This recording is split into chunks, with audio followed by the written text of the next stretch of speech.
Bismillahirrahmanirrahim. Assalamualaikum, selamat pagi, hai, good morning. Okay, hari ini kita akan share lagi perkongsian ilmu bersama DNE. Hari ini kita akan cakap pasal penjenamaan perniagaan. Okay, suara saya jelas tak? Kalau tak jelas bagi tahu . Okay, hari ni tapi sebelum saya start, kita recap dulu apa sebelum ni yang kita dah belajar. Okay, sebelum ni kawan-kawan saya sendiri, kita dah share pasal gadget untuk bisnes, kita dah share pasal bisnes untuk pemula, tips macam mana nak buat logo, tips macam mana nak buat nama perniagaan. So, lepas dah tahu semua tu, next apa kita kena buat, kan? Mesti nak tahu kan, dah buat semua tu, macam mana pula kita nak bagi tahu orang apa bisnes kita. So, kat situlah kita akan buat penjenamaan ataupun penjenamaan perniagaan ataupun nama ataupun selalu orang sebut branding, branding, business branding.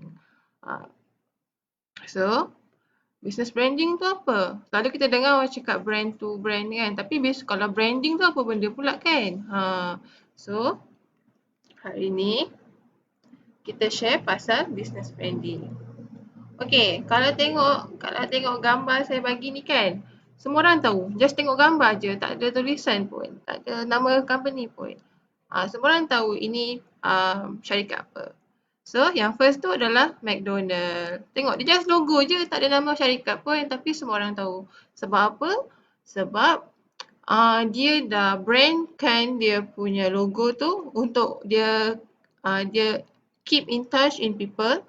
Dia interact dengan pelanggan, dengan dia punya customer melalui logo dia. So, orang kenal dia melalui logo. So, daripada jauh dah boleh tahu dah. Tu McDonald. Lepas tu kita Subway. Subway, macam Subway ni kan. Okay, lepas ni saya akan tunjuk ada lagi something yang different. Tapi bila kita tengok logo tu, kita tahu yang itu adalah syarikat tu. Bukan syarikat lain. Kat sini saya ada contoh bagi 7-Eleven, syarikat Milo, daripada Nestle, dan KFC.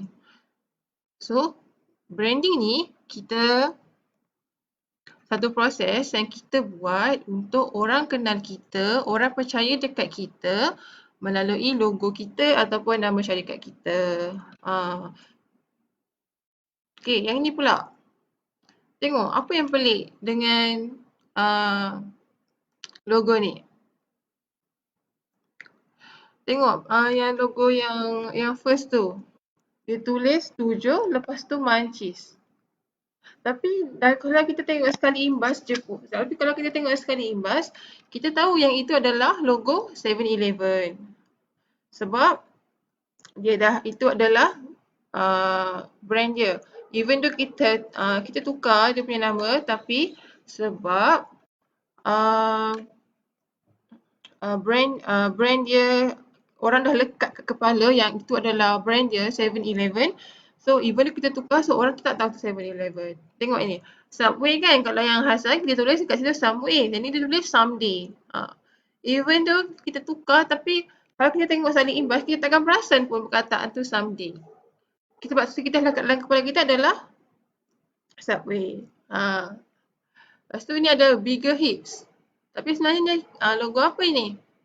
Ini logo Burger King. Tengok tu, Shell jadi Hell pula dah. Siap ada mata lagi tu. Macam mana tu?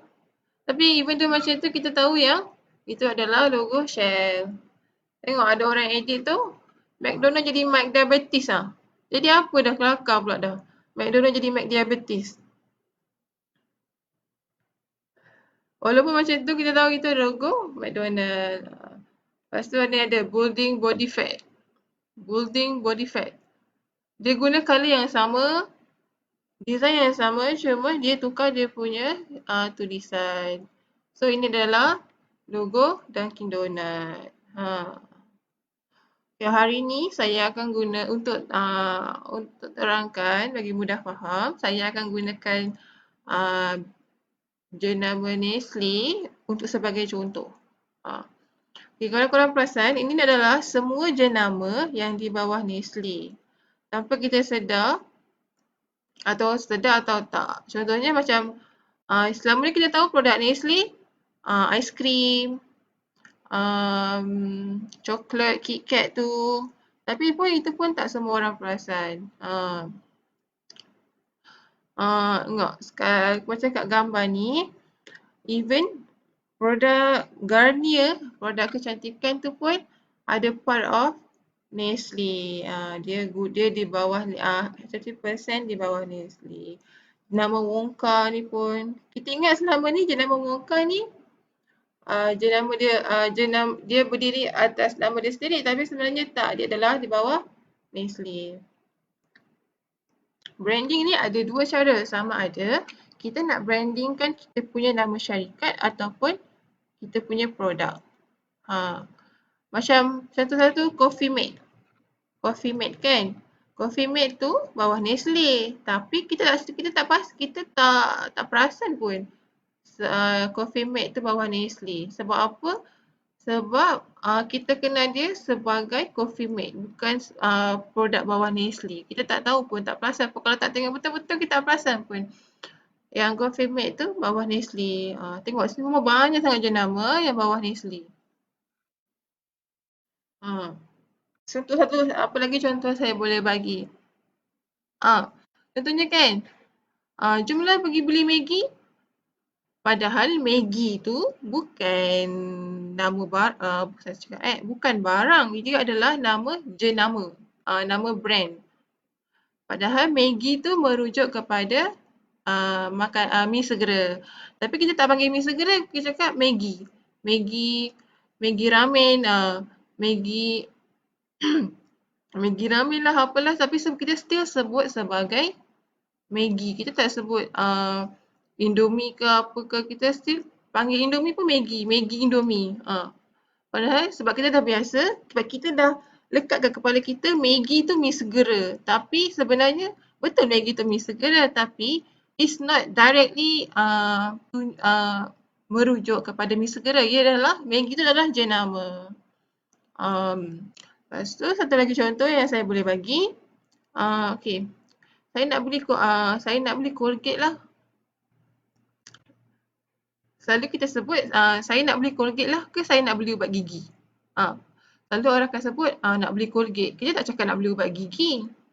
Sebab, tapi kita cakap nak beli Colgate. Tapi sebenarnya Colgate tu merujuk kepada ubat gigi. Tapi bukan ubat gigi tu sendiri. Ia adalah brand. Macam mana perniagaan besar ni buat sampai benda tu lekat kat kepala kita. Kita tak merujuk dia sebagai nama produk tu, tapi kita merujuk produk tu sebagai nama brand.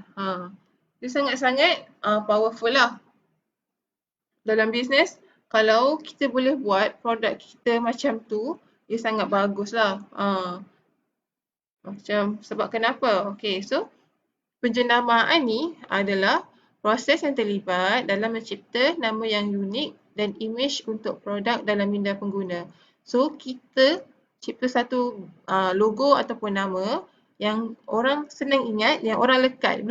Bila orang tengok je logo tu, oh tu tahu itu produk Maggi. Oh tu tahu itu produk McDonald. So, dari segi apa kita kena tekankan kat situ.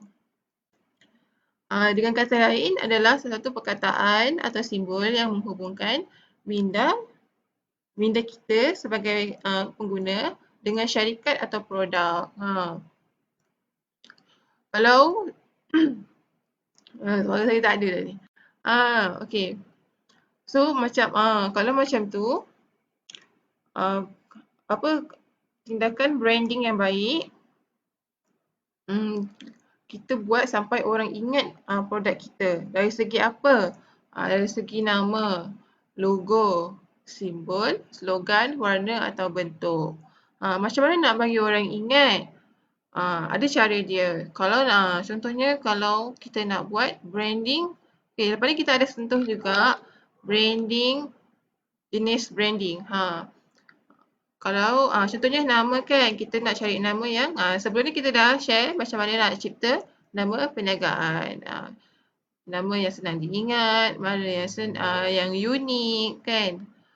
Logo pun sama, kita dah share macam mana nak cipta logo kan. Okay, semua elemen ni, nama, logo, bentuk, warna kan.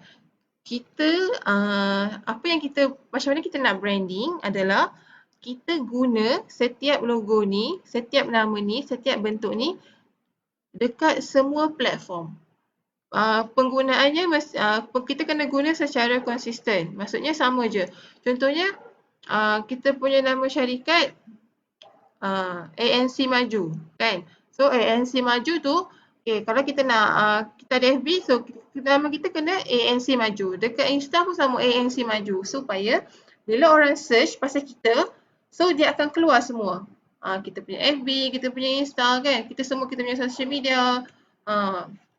Warna pun sama. Sebab apa tau? Warna ni memainkan peranan dalam macam saya cakap, orang untuk mudah ingat. Sebab apa? Contohnya lah, Celcom. Bila cakap pasal Celcom, kita tahu apa warna dia? Biru kan? Bila Celcom, warna dia adalah biru. Bila kita cakap pasal Maxis, kita tahu warna rasmi dia adalah hijau. So, bila dari jauh pun, even kita tak nampak tulisan dia, tapi kita dah nampak tu colour dia, itu design dia, kita akan tahu itu adalah produk daripada Maxis. Macam tu. So, kita sebagai bisnes pemula tu, kita nak buat macam tu macam mana? Kan? Ini adalah contoh daripada Nestle. Okay, in term of identity penjenamaan. Maksudnya, kita create satu identity untuk bisnes kita. Macam kita kan, kita orang kan, kita ada nama. Macam saya sendiri, saya ada nama. So, orang kenal saya melalui nama saya, melalui muka saya. Macam kalau logo tu kita boleh andaikan sebagai rupa orang, rupa pula. Kalau logo tu kita boleh andaikan sebagai muka orang tu. Kalau macam nama bisnes tu sebagai nama dia. Macam tu. So dekat identiti penjenamaan, kita ada logo, ada color, ada elemen dia, elemen apa, bentuk dia, packaging dia. So benda-benda ni semua kita kena konsisten. Maksudnya kena sama, tak boleh ubah-ubah. Konsisten ni maksud saya, kalau in term of colour tu pun, dia mesti exactly. Kalau orang design cakap, dia mesti kena colour code yang sama. Macam kawan saya cakap semalam CMYK. Apa benda tu saya tak tahulah. Kan? So colour code tu pun kena sama. Sebiji-biji sama. Sebab even though kalau mata kasar kita nampak sama, tapi sebenarnya colour code dia lain. Untuk orang yang tak detail mungkin tak perasan, tapi untuk orang yang detail dia perasan yang colour tu macam lain sikit. Kalau colour code dia berbeza. So, dalam pemilihan colour, so sangat-sangat penting sebab kita nak pakai lama benda ni kan. Kita nak orang kenal kita melalui colour tu, melalui logo tu, melalui nama tu. So, benda-benda tu sangat-sangat penting. Kita kena decide betul-betul. Sebab kalau dah buat kan, kita kan nak tukar pula sebab andai katalah kita tak boleh design kan, kita lah upah orang, tapi takkanlah nak tukar-tukar kan, nanti nak upah orang lagi kan mahal. Okay, kenapa perlu penjenamaan? Sebab apa? Sebab kita nak kita dikenali. Melalui logo tu, melalui nama tu, orang kenal kita. Orang kenal kita, so melalui dengan situ orang kenal produk kita. Orang tahu kita buat apa. Kita nak disukai. Macam mana kita nak orang disukai ni? Of course lah kita punya interaction dengan kita punya customer. Sebab customer ni dia lagi suka kita ada physical contact, connection macam tu . kita ada rasa rasa mesra dengan customer. Customer lagi suka bisnes yang macam tu sebab dia rasa selesa untuk communicate, untuk berkongsi. Kan? Kalau formal je pun tak best juga. Rasa macam cakap dengan robot. Baik, kalau macam tu baik cakap dengan robot je kan.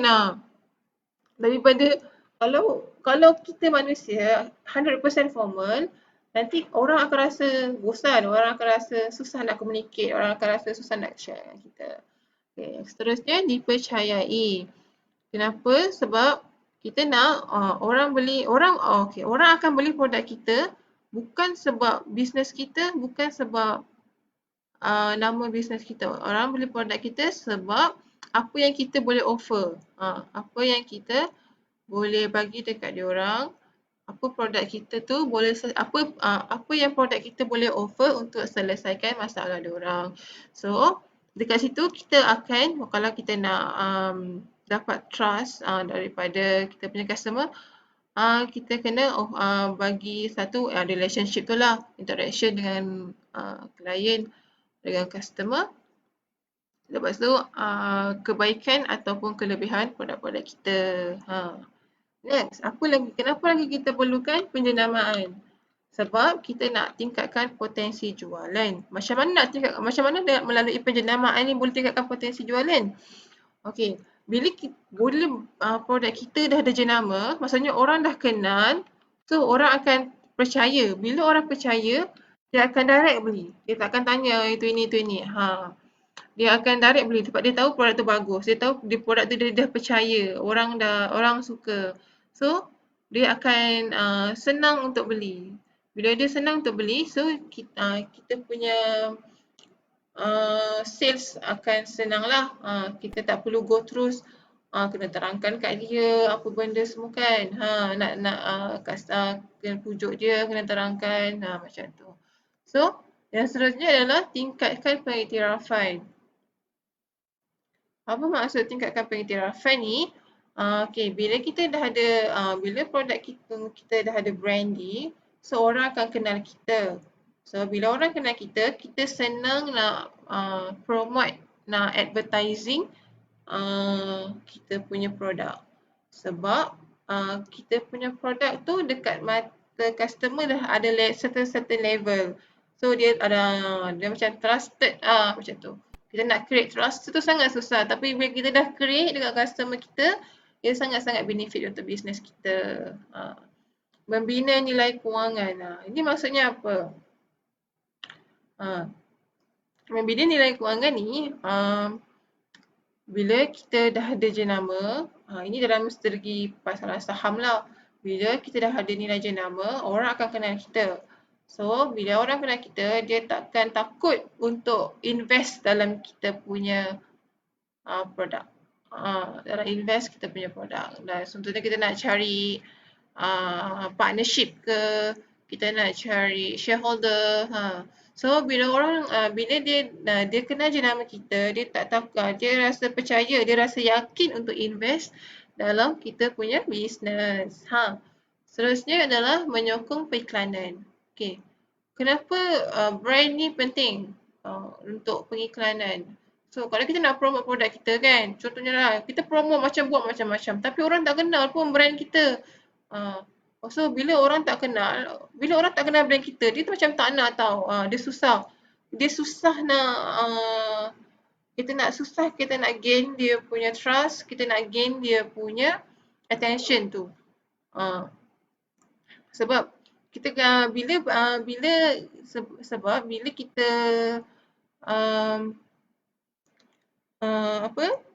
kita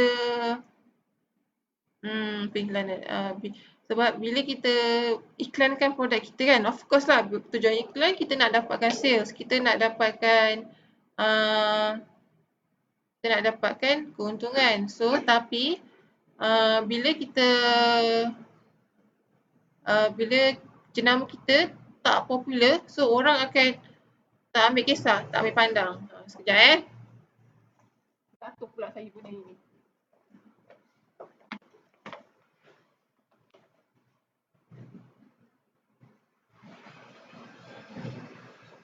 Okey, sambung balik. Okey, next kita akan masuk. Ada gangguan, ada iklan kejap. Sekejap Ada iklan kejap. Okey, next kita akan masuk jenis penjenamaan.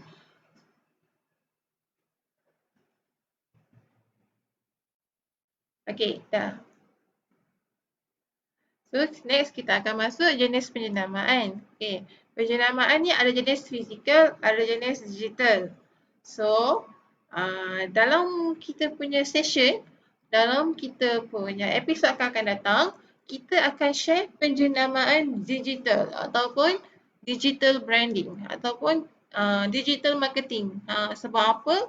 Sebab sekarang ni musim-musim COVID ni kan, tak boleh keluar rumah. Semalam pun kes berapa banyak semalam kes? 600 lebih. Terkejut saya dengar. First time 600 lebih. Pecah rekod lah. Tapi bukan pecah rekod yang baik pun, itu tak baik. Tak bagus.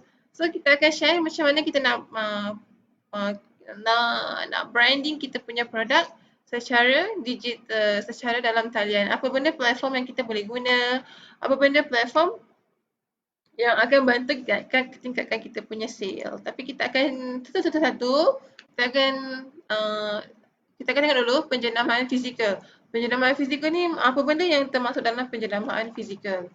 Okay, ini adalah contoh. Kejap dah ya.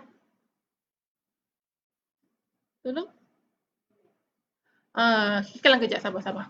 Okay, penjenamaan fizikal adalah produk ataupun banner apa-apa barang-barang fizikal yang kita gunakan untuk branding kita punya, untuk perkenalkan ataupun tunjukkan kita punya brand kepada pengguna, kepada customer kita. Contohnya kat gambar ni kita boleh nampak apa? Yang first tu business card. Nampak tak? Business card tu ada lambang Nestle. So kita tahu orang tu kerja dengan Nestle. Tu adalah penjenamaan. So orang business card ada lambang dia.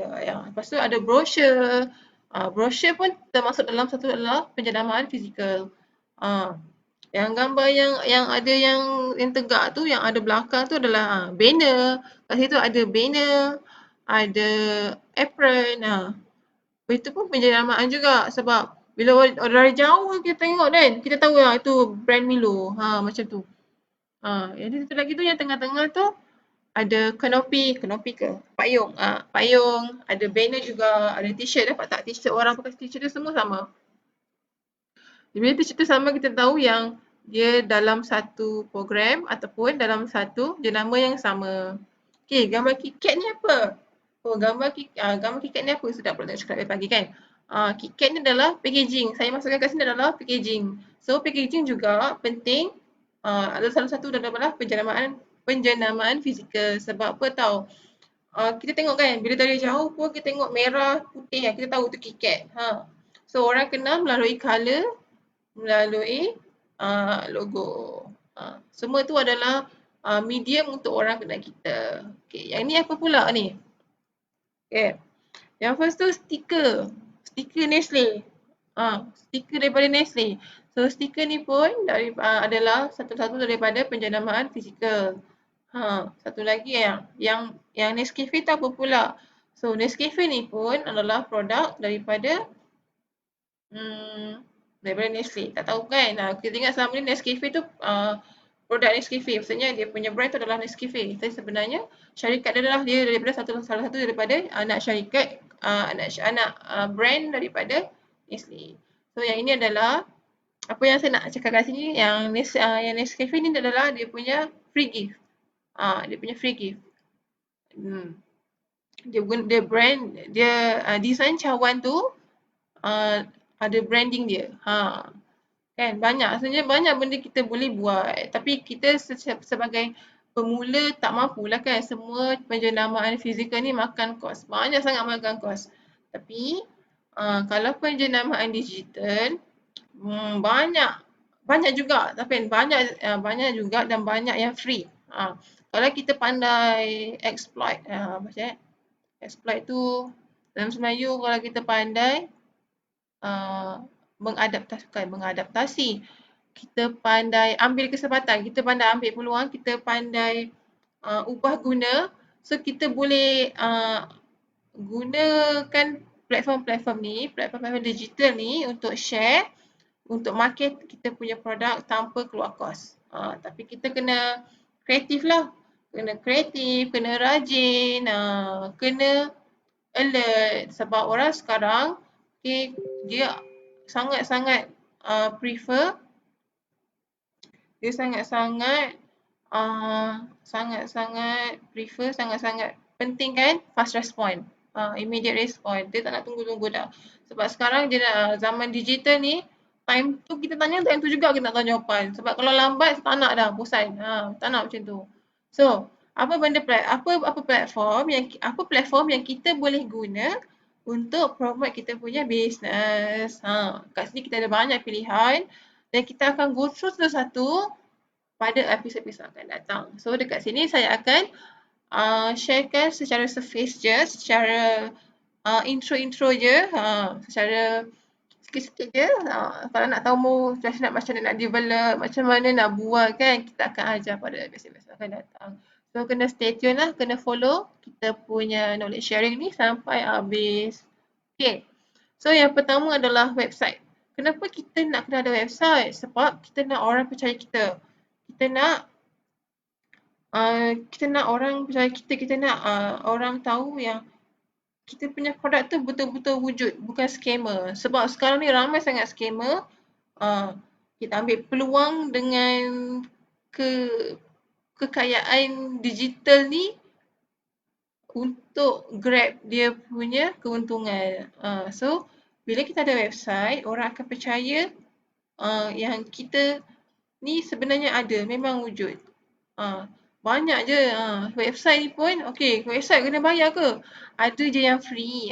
Untuk permulaan boleh je guna yang free tu. Nanti kalau dah ada, bisnes kita dah maju kan, dah ada brand dekat mata masyarakat, so boleh upgrade. Banyak je platform yang free. Kedua, Facebook. Of course lah, Facebook. Sekarang Facebook dia, orang suka buat bisnes kat Facebook. Sebab apa tau? Facebook ni satu free. Even yang free tu pun kita boleh guna pakai untuk mampu dan boleh guna pakai untuk promote kita punya business tanpa keluarkan kos. Yang kedua, YouTube. Kenapa kena ada YouTube kan? YouTube ni adalah platform untuk kita share video kan. So, bila contohnya kita ni buat pasal produk, macam mana saya bagi contoh, kita buat pasal produk pertukangan kan, kita jual produk pertukangan, DIY, kita buat produk pertukangan. Mungkin dekat kita boleh create satu channel YouTube, kita tunjuk dekat kita punya customer macam mana nak guna kita punya produk untuk hasilkan DIY. Macam tu. So melalui situ, contohnya kalau orang Google pasal DIY, so kita punya listing akan keluar. So bila akan keluar, orang akan tertarik untuk beli produk kita. Macam tu. Logo pun sama. Logo adalah part of digital branding. Sebab apa? Sebab kita kena design. Tu je design. Ini adalah logo Nestle. Logo Nestle ni logo Nestle ni kan tengok ada gambar burung, ada tulisan dia. So semalam kalau saya ada semalam Cik Dayah kita ada share apa kena ada. Setiap logo tu kena unik, lepas tu kena ada story. So, apa story daripada Nestle ni kan? Mesti ada story dia, kenapa ada gambar burung kan? Dia adalah, Nestle ni produk makanan, tapi kenapa ada gambar burung kan, pelik kan? Seterusnya adalah Instagram. Okay, kenapa kena ada Instagram? Kenapa FB je? Kenapa, kan ada FB, kenapa nak buat Instagram pula kan? Okay, Instagram ni, kalau kita punya produk, khas untuk generasi muda, generasi 20-an, generasi nak up tu, so diorang lagi prefer Instagram daripada Facebook. So, why not kita ambil kesempatan tu guna Instagram juga. Walaupun banyak kerja nak kena update hari-hari, nak kena maintain, tapi itu effort kita lah kan, still kena lah buat effort. Sebab Instagram pun free juga. Untuk starter Instagram ni free juga. So, kena lah ada effort kan kalau nak buat sale. Satu lagi adalah Google Location. Google Location dengan Google My Business. Apa benda dua ni? Okay. Berat cakap. Nafas sekejap. Okay. Google My Business ni adalah contohnya kita punya business tak ada kedai. Dah ada kedai, dah ada tapak. So, macam mana orang nak cari kita? Kan?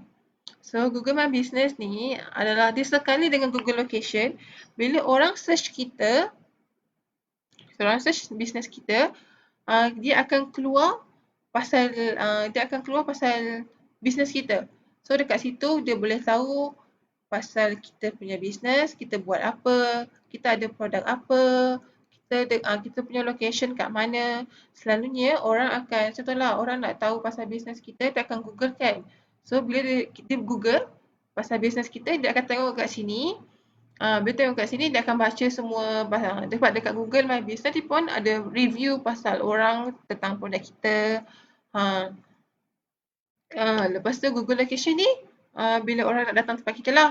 Selalu itulah kegunaan utama. Sebab kadang-kadang orang tahu nama bisnes kita tapi tak tahu kat mana. So dia Google. So kalau kita ada Google Location, senang tau. Orang dia akan keluar macam gambar kat tengah tu kalau kita ada kita punya kedai ada dalam Google Location, dia akan keluar. So orang tinggal klik je.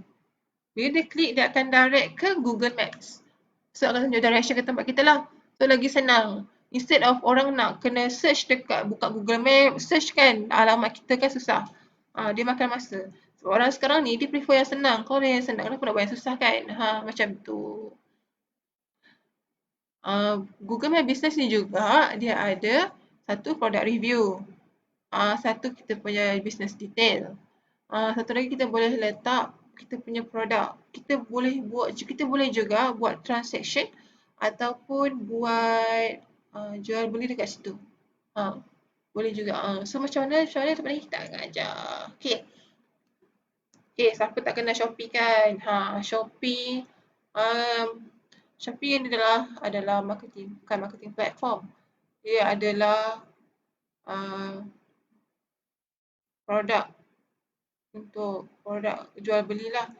Marketing kita boleh guna juga untuk marketing sebab sekarang ni sejak Covid ni kan, Shopee ni macam jadi online platform ni macam jadi tempat untuk orang berbelanja kan. Sampai keluar berita masa awal PKP tu, business courier sampai sampai penat, sampai penuh. Sampai tak cukup masa, tak cukup tidur, tak cukup rehat, sampai kena kerja 24 jam nak uruskan parcel. So, alangkah bagusnya kita boleh manfaatkan Shopee ni untuk market kita punya business, untuk jual, untuk sediakan satu platform yang formal, platform yang trusted untuk jual kita punya produk. Sebab macam saya sendiri, saya prefer kalau nak beli barang, saya prefer yang tempat yang kejap.